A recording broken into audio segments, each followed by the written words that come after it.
Hello guys, welcome back. As promised, here is the example for the payback period for equipment that has even cash flows and uneven cash flows. I've posted this example on Canvas, so feel free to download it yourself so you can work along with me. All right, so I'll read the prompt for you. Mr. DeVille's Village Bookshop is a publisher and retailer of fantasy novels. So most of the examples I create in class, they're either Harry Potter related, Pokemon related, or based off of one of my fantasy novels that I go through so much. And that's what this one is. Anyways, he has long hoped to expand his business, and he has saved up $100,000 over the years to now be able to purchase a new piece of equipment to help achieve his goal. Mr. DeVille can either purchase a book binder machine, that's one that takes and places the spine on all the loose leaves of a book, right? Binds it together, at a cost of $99,000, or an industrial printer for $90,000, which will help him be able to produce more novels quickly. Both prices include shipping, sales tax, and other related amounts for the equipment, because we want to make sure we include everything in the amounts that we're going to use for our calculations. The expected life of the book binder machine is 7 years. The expected life of the industrial printer is 5 years. Mr. DeVille hopes that whichever piece of equipment he selects, it will pay for itself in half of the equipment's life. Okay, so there's a lot of information here. If we go back to the very first video for the chapter, we said the steps for our capital asset decision making was we have to just determine our needs. His need is to expand, and he's identified 2 different alternatives to help him with that goal. His resource limitations are the $100,000. That's all he has to spend, right? So he can't buy both machines. He needs to select one. What is his baseline criteria? That's given in this problem. His baseline criteria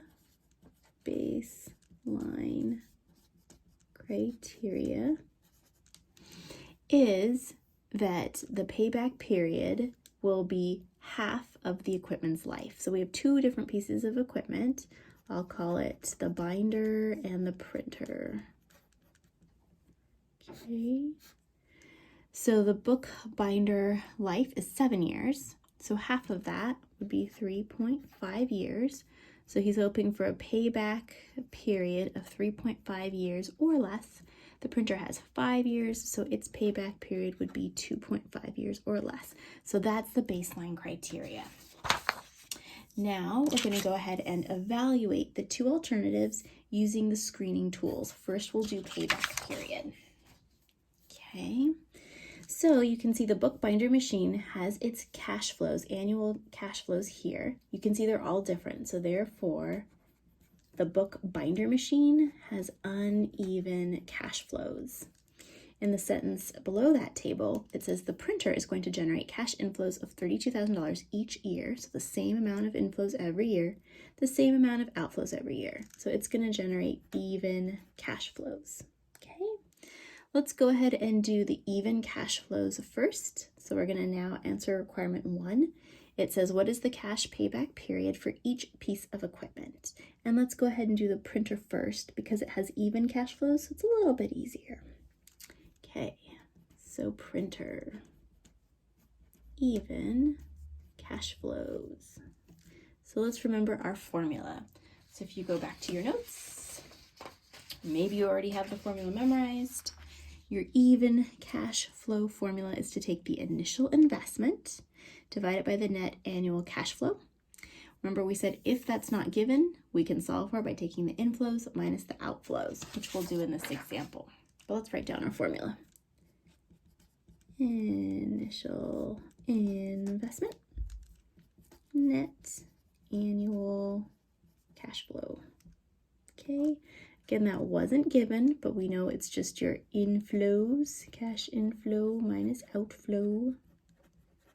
We're told for the printer is going to have inflows of $32,000 every year. $32,000, and it's going to have outflows of 7. Okay, go ahead and fill in the rest of your formula.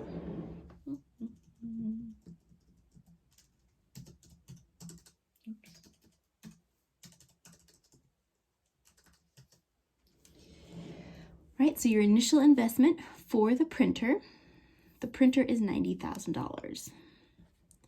And if that amount had not included shipping, sales tax, we would want to make sure that we add all of that into the initial investment because we know those amounts are capitalized.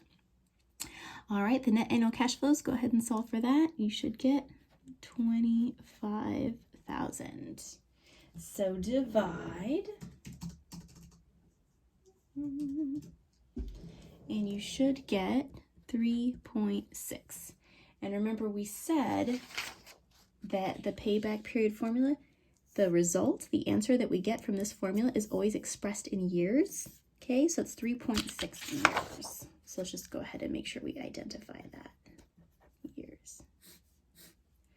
Okay, so that's how we solve for the payback period when there's even cash flows. We just use this formula. Memorize it, please. If they don't give us the annual cash flows, we can solve for that by taking inflows minus outflows. Okay, and your result is expressed in years. In the next video, we'll do uneven cash flows for Mr. DeVille. Since you have to wait to get to the next video. Anyways, give it a try. Okay, go back and remember the formula. The table that you'll use is on page 572. And here's the formula that you use for the last year. All right, see you in the next video.